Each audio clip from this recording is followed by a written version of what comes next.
ಮಳೆಗೆ ಜನಜೀವನ ಅಲ್ಲೋಲ ಕಲ್ಲೋಲ ಆಗಿದೆ. ಕಾವೇರಿ ಜಲಾನಯನ ಪ್ರದೇಶದಲ್ಲಿ ಭಾರೀ ಮಳೆ ಆಗ್ತಿರೋದ್ರಿಂದಾಗಿ ಕೆಆರ್ಎಸ್ ಡ್ಯಾಂ ಭರ್ತಿಯಾಗಿದೆ. ಪ್ರವಾಹದ ಭೀತಿ ಶುರುವಾಗಿದೆ. ಉಕ್ಕಿ ಹರಿಯುತ್ತಿರುವ ಕಾವೇರಿ ನದಿಯಲ್ಲೇ ಪ್ರವಾಸಿಗರು ಹುಚ್ಚಾಟವನ್ನ ಮಾಡ್ತಾ ಇದ್ದಾರೆ. ಈ ಕುರಿತು ಒಂದು ವರದಿ ಇದೆ, ನೋಡೋಣ ಬನ್ನಿ.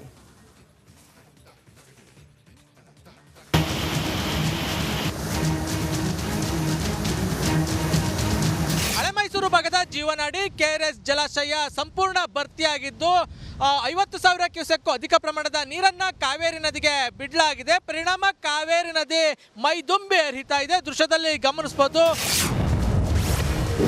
ವರುಣನ ಅಬ್ಬರಕ್ಕೆ ಮೈದುಂಬಿದ ಜೀವನಾಡಿ. ಮಂಡ್ಯದ ಪ್ರವಾಸಿ ತಾಣಗಳಲ್ಲಿ ಪ್ರವಾಹ ಭೀತಿ.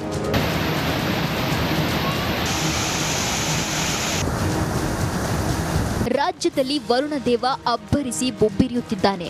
ಎಡೆಬಿಡದೆ ಸುರಿಯುತ್ತಿರುವ ಮಳೆ ಅವಾಂತರಗಳ ಸರಮಾಲೆಯನ್ನೇ ಸೃಷ್ಟಿಸಿದೆ. ಕಾವೇರಿ ಜಲಾನಯನ ಪ್ರದೇಶದಲ್ಲಿ ರಣಮಳೆ ಆಗ್ತಿದ್ದು ಕೆಆರ್ಎಸ್ ಡ್ಯಾಂಗೆ ಭಾರೀ ಪ್ರಮಾಣದ ನೀರು ಹರಿದು ಬರ್ತಿದೆ. ಕಾವೇರಿ ನದಿ ಪಾತ್ರದಲ್ಲಿ ಪ್ರವಾಹ ಭೀತಿ ಎದುರಾಗಿದೆ. ಶ್ರೀರಂಗಪಟ್ಟಣದ ಬ್ರಿಟಿಷರ ಕಾಲದ ಸೇತುವೆ ಮೇಲೆ ಸಂಚಾರಕ್ಕೆ ನಿರ್ಬಂಧಿಸಲಾಗಿದೆ. ಒಂದು ಕಡೆ ಕಾವೇರಿ ನದಿ ಉಕ್ಕಿ ಹರಿತಾ ಇದೆ. ಈಗಾಗಲೇ ಮಂಡ್ಯ ಜಿಲ್ಲೆಯ ರೈತರು ಸಂಭ್ರಮದಲ್ಲಿದ್ದಾರೆ. ಮತ್ತೊಂದು ಕಡೆ ಒಂದಷ್ಟು ಕಡೆ ಪ್ರವಾಹ ಭೀತಿ ಎದುರಾಗಿದ್ರೆ ಈ ರೀತಿ ಒಂದಷ್ಟು ಸೇತುವೆಗಳ ಮೇಲೆ ಸಂಚಾರವನ್ನು ನಿರ್ಬಂಧಿಸಲಾಗಿದೆ. ಉಕ್ಕಿ ಹರಿಯುತ್ತಿರುವ ಕಾವೇರಿಯಲ್ಲೇ ಭಕ್ತರ ಸ್ನಾನ. ಭೋರ್ಗರೆಯುತ್ತಿರುವ ನೀರಿನಲ್ಲಿ ಪ್ರವಾಸಿಗರ ಆಟ. ಕಾವೇರಿ ನದಿ ಪಾತ್ರದಲ್ಲಿ ಪ್ರವಾಹ ಪರಿಸ್ಥಿತಿ ಎದುರಾಗಿದ್ರೂ ಮಂಡ್ಯ ಜಿಲ್ಲಾಡಳಿತ ಎಚ್ಚೆತ್ತಿಲ್ಲ. ಶ್ರೀರಂಗಪಟ್ಟಣ ನಿಮಿಷಾಂಬ ದೇವಾಲಯದ ಬಳಿ ನದಿಯಲ್ಲಿ ಪ್ರವಾಸಿಗರು ಆಟ ಆಡ್ತಿದ್ದಾರೆ. ಕುಟುಂಬದೊಂದಿಗೆ ನೀರಿಗೆ ಇಳಿದು ಆಟವಾಡ್ತಿದ್ದಾರೆ. ಮಂಡ್ಯದ ಶ್ರೀರಂಗಪಟ್ಟಣದ ನಿಮಿಷಾಂಬ ದೇವಾಲಯದ ಮುಂಭಾಗ ಇದ್ದೀನಿ. ಇಲ್ಲಿ ದೃಶ್ಯದಲ್ಲಿ ಗಮನಿಸಬಹುದು ಕಾವೇರಿ ನದಿ ಯಾವ ರೀತಿ ಉಕ್ಕಿ ಹರಿತಾ ಇದೆ ಅಂತ. ಇಲ್ಲಿ ಕಾವೇರಿ ನದಿ ಉಕ್ಕಿ ಹರಿತಾ ಇದ್ರು ಕೂಡ ಪ್ರವಾಸಿಗರು ಹಾಗೂ ಇಲ್ಲಿ ಬರುವಂತ ಭಕ್ತರು ಕಾವೇರಿ ನದಿಯಲ್ಲಿ ಇಳಿದು ಆಟ ಆಡ್ತಾ ಇರುವಂತದ್ದು, ಜೊತೆಗೆ ಸ್ನಾನ ಮಾಡ್ತಾ ಇರುವಂತಹ ದೃಶ್ಯಗಳು ನಮಗೆ ನೋಡೋದಕ್ಕೆ ಸಿಗ್ತಾ ಇದೆ. ಕೆಆರ್ಎಸ್ ಡ್ಯಾಂನಿಂದ ನದಿಗೆ ನೀರು ಹರಿಸಿದ ಬೆನ್ನಲ್ಲೇ ಮುಂಜಾಗ್ರತಾ ಕ್ರಮವಾಗಿ ಶ್ರೀರಂಗಪಟ್ಟಣ ತಾಲೂಕಿನ ರಂಗನತಿಟ್ಟು ಪಕ್ಷಿಧಾಮದಲ್ಲಿ ಬೋಟಿಂಗ್ ಸ್ಥಗಿತಗೊಳಿಸಲಾಗಿದೆ. ಕಾವೇರಿ ನದಿಯಲ್ಲಿ ನೀರಿನ ಸೆಳೆತ ಹೆಚ್ಚಾದ ಹಿನ್ನೆಲೆ ದೋಣಿ ವಿಹಾರಕ್ಕೆ ಬ್ರೇಕ್ ಹಾಕಲಾಗಿದೆ. ಈಗಾಗಲೇ ಮಂಡ್ಯ ಜಿಲ್ಲೆಯ ಐತಿಹಾಸಿಕ ಕೆಆರ್ಎಸ್ ಡ್ಯಾಂ ಭರ್ತಿ ಹಂಚಿಗೆ ತಲುಪಿರೋದ್ರಿಂದ ಮುಂಜಾಗ್ರತಾ ಕ್ರಮವಾಗಿ ಕೆಆರ್ಎಸ್ ಡ್ಯಾಂನಿಂದ ಕಾವೇರಿ ನದಿಗೆ 15,000 ಕ್ಯೂಸೆಕ್ ಅಧಿಕ ಪ್ರಮಾಣದ ನೀರನ್ನು ಬಿಡಲಾಗ್ತಾ ಇದೆ. ಇದರಿಂದ ನದಿಯ ಕೆಲವು ಭಾಗಗಳಲ್ಲಿ ನೆರೆಯ ಭೀತಿ ಎದುರಾಗಿದೆ. ಮತ್ತೊಂದು ಕಡೆ ವಿಶ್ವ ಪ್ರಸಿದ್ಧ ರಂಗನತಿಟ್ಟು ಪಕ್ಷಿಧಾಮದಲ್ಲಿ ತಾತ್ಕಾಲಿಕವಾಗಿ ಬೋಟಿಂಗ್ ಅನ್ನು ಸ್ಥಗಿತಗೊಳಿಸಲಾಗಿದೆ. ಕ್ಯಾಮ್ರಾಮನ್ ವಿನೋದ್ ಜೊತೆ ಆನಂದ್, ರಿಪಬ್ಲಿಕ್ ಕನ್ನಡ, ಮಂಡ್ಯ.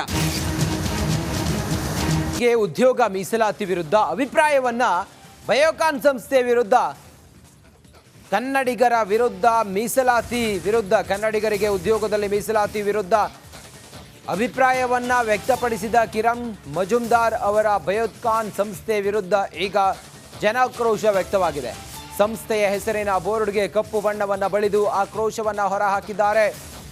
ಉದ್ಯೋಗ ಮೀಸಲಾತಿಯನ್ನ ವಿರೋಧಿಸಿದ್ದ ಕಿರಣ್ ಮಜುಮ್ದಾರ್ ಕನ್ನಡಿಗರಿಗೆ ಮೀಸಲಾತಿ ವಿರುದ್ಧ ಮಾತನಾಡಿದ ಉದ್ಯಮಿ ಕಪ್ಪು ಮಸಿ ಬಳಿದು ಕನ್ನಡ ಪರ ಹೋರಾಟಗಾರರು ಆಕ್ರೋಶವನ್ನು ಹೊರಹಾಕಿದ್ದಾರೆ. ಬೆಂಗಳೂರಿನಲ್ಲಿ ಕಿರಣ್ ಮಜುಮ್ದಾರ್ ಅವರ ಕನ್ನಡಿಗರು ಬಯೋಕಾನ್ ಸಂಸ್ಥೆಯ ಫಲಕಕ್ಕೆ ನಾಮಫಲಕಕ್ಕೆ ಕಪ್ಪು ಬಣ್ಣವನ್ನು ಬಳಿದು ಆಕ್ರೋಶವನ್ನು ಹೊರಹಾಕಿದ್ದಾರೆ ಕನ್ನಡ ಪರ ಸಂಘಟನೆಗಳು.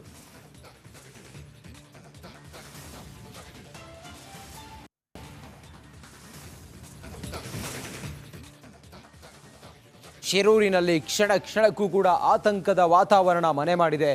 ಏನಾಗುತ್ತೋ ಯಾವ ಕ್ಷಣದಲ್ಲಿ ಅನ್ನುವ ಟೆನ್ಷನ್ ಶುರುವಾಗಿದೆ. ಜನ ಪ್ರಾಣ ಭಯದಲ್ಲೇ ಬದುಕ್ತಾ ಇದ್ದಾರೆ. ಯಾಕಂತ ಹೇಳಿದರೆ ಮಳೆ ಆರ್ಭಟ ಹೆಂಗಿದೆ, ಮತ್ತು ಯಾವ ಹಂತದಲ್ಲೂ ಯಾವ ಸಮಯದಲ್ಲಿ ಬೇಕಾದರೂ ಗುಡ್ಡಗಳೆಲ್ಲ ಕುಸಿಯಬಹುದು. ಇನ್ನು ಕೇರಳ ಮೂಲದ ಲಾರಿ ಚಾಲಕ ಅರ್ಜುನ, ಆ ಗುಡ್ಡ ಕುಸಿದು ಅವಶೇಷದ ಅಡಿ ಸಿಲುಕಿರುವ ಅರ್ಜುನ, ಆತನ ರಕ್ಷಣೆಗಾಗಿ ಆರ್ಮಿ ಎಂಟ್ರಿ ಕೊಟ್ಟಿದೆ. ಮೃತರ ಕುಟುಂಬಗಳಿಗೆ ಸಿಎಂ ಸಿದ್ದರಾಮಯ್ಯ ತಲಾ 5 ಲಕ್ಷ ರೂಪಾಯಿ ಪರಿಹಾರವನ್ನು ಘೋಷಣೆ ಮಾಡಿದ್ದಾರೆ. ಇದೆಲ್ಲದಕ್ಕೆ ಸಂಬಂಧಪಟ್ಟಾಗೆ ಒಂದು ವರದಿ ಇದೆ, ನೋಡೋಣ ಬನ್ನಿ.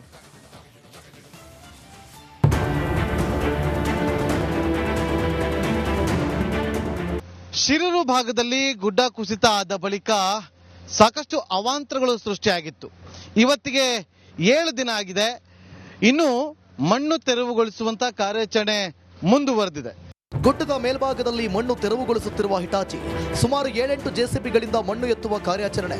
ಲೋಡ್ಗಟ್ಟಲೆ ಮಣ್ಣಿನಡಿ ಸಿಲುಕಿರುವ ಲಾರಿ ಚಾಲಕ ಅರ್ಜುನ್ ರಕ್ಷಣೆಗೆ ಹರಸಾಹಸ. ರಕ್ಷಣಾ ಕಾರ್ಯಕ್ಕೆ ಧಾವಿಸಿದ ಸೈನ್ಯ. ಶಿರೂರು ಬಳಿ ಗುಡ್ಡ ಕುಸಿತ ಸ್ಥಳದಿಂದ ರಿಪಬ್ಲಿಕ್ ಕನ್ನಡ ಗ್ರೌಂಡ್ ರಿಪೋರ್ಟ್. ನನ್ನ ಬಲಭಾಗದಲ್ಲಿ ಗಮನಿಸಬಹುದು, ಅಲ್ಲಿ ಒಂದು ದೊಡ್ಡದಾದಂಥ ಬಂಡೆ ಮೇಲೆ NDRF ತಂಡ ನಿಂತಿದೆ. ಜೊತೆಗೆ SDRF ತಂಡವು ಕೂಡ ಇಲ್ಲೇ ಬಿಡುಬಿಟ್ಟು ಮಣ್ಣನ್ನು ತೆರವುಗೊಳಿಸುವಂಥ ಕಾರ್ಯಾಚರಣೆ ಮುಂದುವರೆದಿದೆ. ಈಗ ಅರ್ಜುನ್ಗೆ ಸಂಬಂಧಪಟ್ಟಂಥ ಅರ್ಜುನ್ ಓಡಿಸ್ತಾ ಇದ್ದಂಥ ಲಾರಿಯ ಮಾಲೀಕರು ಹೇಳಿರುವಂತೆ GPS ಟ್ರ್ಯಾಕರ್ನಲ್ಲಿ ಇದೇ ಜಾಗದಲ್ಲಿ ಸಿಗ್ತಾ ಇದೆ ಅಂತೇಳಿ.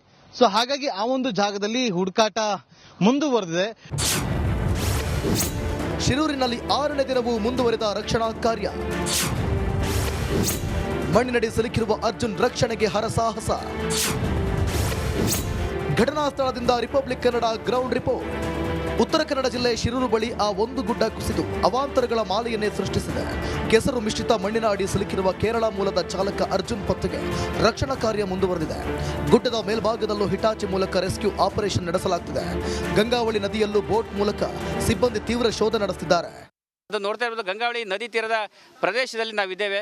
ಕಳೆದ 6 ದಿನಗಳಿಂದ ಇಲ್ಲಿನ ಗಂಗಾವಳಿ ನದಿಯಲ್ಲಿ ಅಂದರೆ ನಾಪತ್ತೆ ಆದವರ ಶೋಧ ಕಾರ್ಯವನ್ನು ಸಂಬಂಧಪಟ್ಟ NDRF, SDRF, ಅಗ್ನಿಶಾಮಕ ದಳದ ಸಿಬ್ಬಂದಿಗಳು ಕೂಡ ನಡೆಸ್ತಾ ಇರುವಂಥದ್ದು.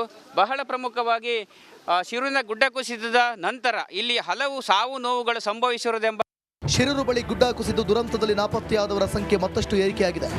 ಗೋಕರ್ಣ ಸಮೀಪದ ಗಂಗೆಕೊಳ್ಳದ ಯುವಕನಿಗಾಗಿ ಅವರ ತಾಯಿ ಠಾಣೆ ಮೆಟ್ಟಿಲೇರಿದ್ದಾರೆ. 5 ದಿನಗಳಿಂದ ಮಗ ಮನೆಗೆ ಬಂದಿಲ್ಲ ಎಂದು ದೂರು ನೀಡಿದ್ದಾರೆ.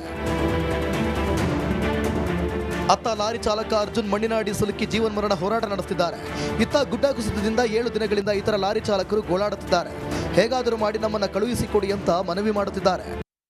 ಅಲ್ಲೆಲ್ಲ ತಗ್ಗದಿ ಬಿದ್ದಾವ ಸರ್, ಹಿಂಗಾಗಿ ನಮ್ಮ ಗಾಡಿ ಪಾಸ್ ಆಗಲ್ಲ ಸರ್. ಅಲ್ಲಿ ನೀವು 7 ದಿನ ಆಯ್ತಾ? ಇಲ್ಲಿಂದ ಎಲ್ಲಿ ಹೋಗ್ಬೇಕಿತ್ತು? 6 ದಿನ ಆಯ್ತು ಸರ್. ಎಲ್ಲಿ ಹೋಗ್ಬೇಕಿತ್ತು ನೀವು? ಕಾಸರಗೋಡು ಗೋಶಾಲೆ. ಎಲ್ಲಿಂದ ಬಂದಿರೋದು? ನಾವು ಯಾದವಾಡದಿಂದ ಬಂದೀವಿ ಸರ್, ಬೆಳಗಾಂ ಡಿಸ್ಟಿಕ್. ಮನೆ ಕಳೆದುಕೊಂಡು ಕಾಳಜಿ ಕೇಂದ್ರಗಳಲ್ಲಿ ಉಳುವರೆ ಗ್ರಾಮಸ್ಥರು ಕಣ್ಣೀರು ಹಾಕುತ್ತಿದ್ದಾರೆ. ರಿಪಬ್ಲಿಕ್ ಕನ್ನಡದ ಮುಂದೆ ಅಳಲು ತೋಡಿಕೊಂಡಿದ್ದಾರೆ. ಉತ್ತರ ಕನ್ನಡದಲ್ಲಿ ವರುಣನ ಅಬ್ಬರಕ್ಕೆ ಬದುಕು ಬೀದಿಗೆ ಬಿದ್ದಿದೆ. ಜೀವನ ಮೂರಾಬಟ್ಟೆ ಆಗಿದೆ. ವರುಣ ದೇವನಿಗೆ ಜನರು ಹಿಡಿ ಶಾಪ ಹಾಕುತ್ತಿದ್ದಾರೆ. Bureau report, Republic Kannada. ಶಿರೂರಿನಲ್ಲಿ ನಡೀತಾ ಇರುವ ಮಿಂಚಿನ ಕಾರ್ಯಾಚರಣೆಯಲ್ಲೂ ಕೂಡ ಪಾಲಿಟಿಕ್ಸ್ ಜೋರಾಗಿದೆ. ಶಿರೂರಿಗೆ HDK ಭೇಟಿ ಕೊಟ್ಟ ಬೆನ್ನಲ್ಲೇ ನಾಯಕರ ದಂಡೆ ಹರಿದು ಬರ್ತಾ ಇದೆ. ಯಾರ್ಯಾರು ಭೇಟಿ ಕೊಟ್ಟರು ಅನ್ನೋದರ ಒಂದು ವರದಿ ಇಲ್ಲಿದೆ ನೋಡಿ.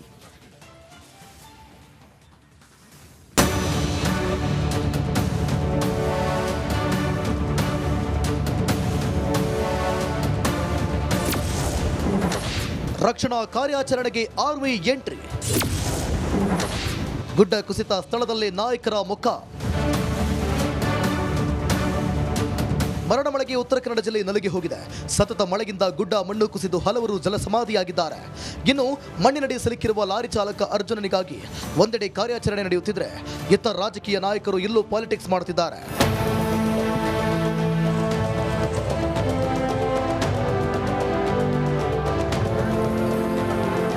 ಮಳೆ ದುರಂತದಲ್ಲೂ ನಾಯಕರು ರಾಜಕೀಯ ಮಾಡುತ್ತಿದ್ದಾರೆ. ಶಿರೂರು ಗುಡ್ಡ ಕುಸಿದ ಜಾಗಕ್ಕೆ ಜನಪ್ರತಿನಿಧಿಗಳು ಒಬ್ಬರಾದ ಮೇಲೆ ಒಬ್ಬರು ದೌಡಾಯಿಸಿದ್ದಾರೆ. ಕೇಂದ್ರ ಸಚಿವ ಕುಮಾರಸ್ವಾಮಿ ಭೇಟಿ ಬೆನ್ನಲ್ಲೇ ಸಿಎಂ ಸಿದ್ದರಾಮಯ್ಯ, ಕೃಷ್ಣ ಬೈರೇಗೌಡ, ವಿಜೇಂದ್ರ ಸೇರಿ ಹಲವು ನಾಯಕರು ಭೇಟಿ ನೀಡಿ ಸ್ಥಳ ಪರಿಶೀಲನೆ ನಡೆಸಿದ್ದಾರೆ. ಇವತ್ತು ರೆಸ್ಕ್ಯೂ ಆಪರೇಷನ್ಗೆ SDRFನಿಂದ 44 ಜನ ಮತ್ತು NDRFನಿಂದ 24 ಜನ ಮತ್ತು ಇವತ್ತು ಮಿಲಿಟ್ರಿಯಿಂದಲೂ ಕೂಡ ಬಂದಿದ್ದಾರೆ. 44 ಜನ ಮಿಲಿಟ್ರಿಯವರು ಕೂಡ ಬಂದಿದ್ದಾರೆ.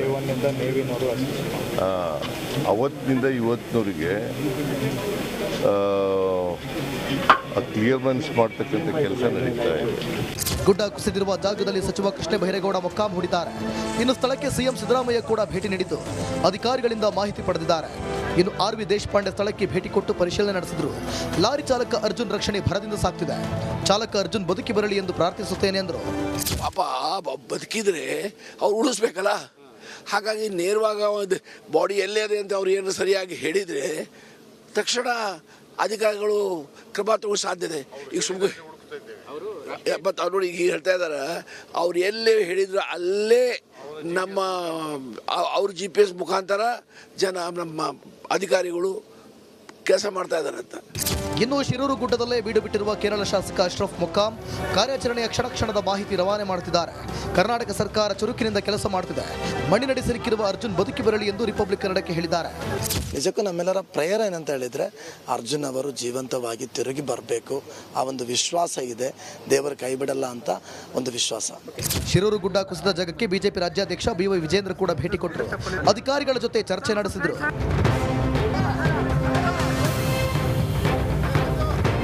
ಇನ್ನು 10 ಲಕ್ಷ ಪರಿಹಾರ ಕೇಳಿದ್ದ ಮಂಕಾಳ ವೈದ್ಯಗೆ ಕೇಂದ್ರ ಸಚಿವ HDK ತಿರುಗೇಟು ನೀಡಿದ್ದಾರೆ.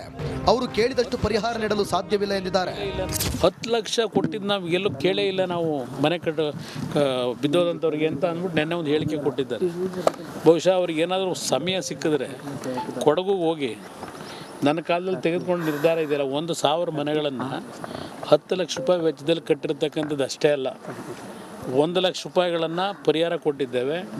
ಅದಕ್ಕೆ ಅದ್ರ ಜೊತೆಗೆ 50,000 ರೂಪಾಯಿ ಅವರಿಗೆ ಪದಾರ್ಥಗಳೇನು ವಸ್ತುಗಳು ನಾಶ ಆಗಿತ್ತು ಅದಕ್ಕೆ ಪರಿಹಾರ ಕೊಟ್ಟಿದ್ದೇವೆ. ಇವತ್ತು ನನ್ನ ಕಣ್ಣು ಮುಂದೆ ಇವತ್ತು ಅವ್ರ ಪಾಪ ಗೊತ್ತಿಲ್ಲದೆ ಹೋಗಿ ನೋಡ್ಕೊಂಬರ್ಬೇಕು, ಸಾಧ್ಯವೇ ಇಲ್ಲ ಕೊಡಲಿಕ್ಕೆ. ಯಾರು ಕೊಟ್ಟು